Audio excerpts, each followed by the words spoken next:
మహేష్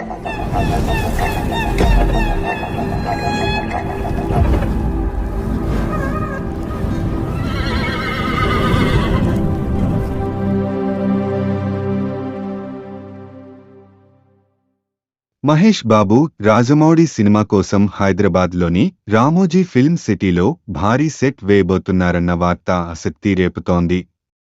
ఈ cinema shooting వచ్చే ఏడాది ప్రారంభం కానుంది.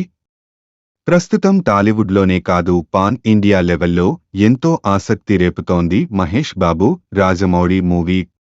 ఈ యాక్షన్ అడ్వెంచర్ డ్రామా ఎప్పుడెప్పుడు ప్రారంభం అవుతుందా అని ఫ్యాన్స్ ఆసక్తిగా ఎదురుచూస్తున్నారు. ఆర్ఆర్ఆర్ మూవీ తర్వాత చాన్నాళ్లపాటు ఆ మూవీ ప్రమోషన్లలోనే బిజీగా ఉన్న రాజమౌళి ప్రస్తుతం మహేష్ సినిమా ప్రీ ప్రొడక్షన్ పనుల్లో తీరిక లేకుండా ఉన్నాడు. ప్రస్తుతం ఈ మూవీ షూటింగ్కు సంబంధించి ఓ ఇంట్రెస్టింగ్ అప్డేట్ వచ్చింది. మహేష్ బాబు రాజమౌళి మూవీ రామోజీ ఫిల్మ్ సిటీలో ప్రారంభం కానుంది. దీనికోసం ఏకంగా 100 కోట్ల రూపాయలు ఖర్చుతో ఓ భారీ సెట్ వేయనున్నట్లు తెలిసింది. మూవీలో ఎక్కువ భాగం షూటింగ్ ఈ సెట్లోనే జరగనున్నట్లు సమాచారం.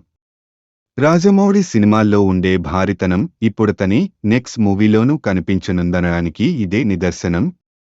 ఈ సెట్తో పాటు ఆఫ్రికా, యూరప్ లలోనూ సినిమా షూటింగ్ జరగనుంది. ఇప్పటికే రాజమౌళి లొకేషన్లను కూడా ఫైనల్ చేశాడు. ప్రీ ప్రొడక్షన్ పనులు దాదాపు పూర్తి కావడంతో ఇక సినిమా షూటింగ్ ప్రారంభం కావడమే మిగిలింది.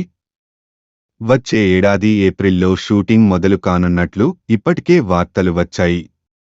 ప్రస్తుతం మహేష్ గుంటూరు కారం మూవీ పూర్తి చేశాడు. ఈ సినిమా జనవరి 12న సంక్రాంతి సినిమాగా రిలీజ్ అవుతోంది. అంతకుముందు మహేష్ వారంపాటు అమెరికాలో న్యూ ఇయర్ సెలబ్రేట్ చేసుకోనున్నాడు. జనవరి 5న తిరిగి వచ్చే అతడు గుంటూరు కారం ప్రమోషన్లలో పాల్గొననున్నాడు. ఆ సినిమా రిలీజైన తర్వాత ఇక మహేష్ తన తర్వాతి సినిమాపై దృష్టి సారించనున్నాడు. ఈ సినిమాను 2 భాగాలుగా తీసుకురావాలని రాజమౌళి భావిస్తున్నట్లు సమాచారం. మహేష్తో సినిమా కోసం జక్కన్న ఇప్పటికే భారీ కసరత్తులు చేశాడు. అమెరికాలోని ప్రముఖ కాస్టింగ్, విఎఫ్ఎక్స్ ఏజెన్సీలతో ఒప్పందాలు కుదుర్చుకున్నాడు. పాన్ ఇండియా కాదు పాన్ వరల్డ్ లెవెల్లో తన నెక్స్ట్ మూవీని తీసుకురావడానికి రాజమౌళి సిద్ధంగా ఉన్నాడు. అయితే ఈ మూవీ ఎప్పుడు పూర్తయి ప్రేక్షకుల ముందుకు వస్తుందన్నది మాత్రం ఇప్పట్లో తెలిసే అవకాశం లేదు.